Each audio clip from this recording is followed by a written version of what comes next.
নমস্কার।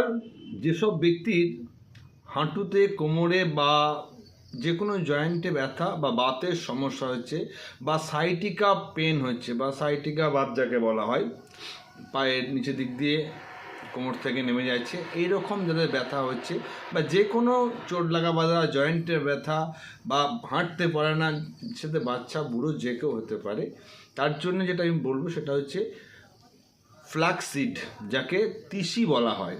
হিন্দিতে বলা হয় আলসি, ইংরেজিতে বলা হয় ফ্ল্যাক্সিড। এটি যে কোনো মুদির দোকানে পেয়ে যাবেন অথবা আয়ুর্বেদিক দোকানে বা আপনি অনলাইনে পেয়ে যাবেন, ফ্লিপকার্ট, অ্যামাজন, মিশোতে। এই 250 গ্রাম তিসি নিয়ে নেবেন। এই তিসিটাকে হালকা ভেজে ভাজবেন, যেমন ফুটফুট করে একটা আওয়াজ আসবে, আওয়াজ এলেই তখন গন্ধ ছাড়বে একটা, নামিয়ে ঠান্ডা করে এটা গুঁড়ো করে একটা প্যাকেটের মধ্যে রেখে দেবেন বা কোটোর মধ্যে রেখে দেবেন। রোজ সকালবেলায় খালি পেটে 1 চামচ এই তিসির গুঁড়ো খাবে। আর অনলাইন থেকে বা আয়ুর্বেদিক দোকান থেকে কালা গঁদ, KALA, কালা GOND, গঁদ। এই কালা গঁদ মানে হচ্ছে কালো আঠা, একে গঁদ সিয়াও বলা হয়। এই গঁদ সিয়া বা কালা গঁদ এটি অনলাইনে পেয়ে যাবেন। দেখবেন স্ট্যান্ডার্ড কোম্পানির নেবেন। 100 গ্রামের দাম একটু বেশি হবে, 1000-2000 টাকার মতো দাম নেয়। তবে আমি পার্সোনালি নিজেও ইউজ করি, হাকিম সুলেমানের আমি ইউজ করি।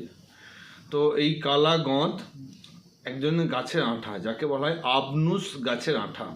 এই কালা গঁদ অনেক নকল বিক্রি করা হয়, কোম্পানিগুলো অনেক নকল বিক্রি করে, এগুলো আপনি দেখে বুঝতে পারবেন না। অ্যালোভেরা দিয়ে তৈরি করে দেয় কালো আঠা, কিন্তু অ্যাকচুয়ালি দাম একটু বেশি হয়। যেগুলো বেশি দাম জানবেন তার মধ্যে ভালো কোম্পানি দেখে নিতে পারেন। এই কালা গঁদ চেঙা চেঙা থাকবে, এটাকে শুকানো অবস্থায় থাকবে, এটাকে গুঁড়ো করে নেবেন। গুঁড়ো করে রোজ দুপুরবেলায় সকালে যে টিফিন করবেন তখন এবং রাতে খাওয়ার পরে দুধের সঙ্গে অথবা জলের সঙ্গে বা ফ্রুট জুসের সঙ্গে যেমন করে খুশি 2 চিমটি মতন এটা মিশিয়ে খেয়ে নেবেন, মুখে ফেলে দেবেন, তারপর জলটা খেয়ে নেবেন। এইভাবে যদি কন্টিনিউ করতে থাকেন 10 থেকে 15 দিন, তার মধ্যে ব্যথাটা কমতে শুরু করবে। এটা কন্টিনিউ 100 গ্রাম খেতে খেতে দেবেন, আপনাদের যে বাতের যে ব্যথা থাকছে সেগুলো সম্পূর্ণ কমে যাবে। তো সবাই সুস্থ থাকুন, ভালো থাকুন, এই কামনাই করি। নমস্কার।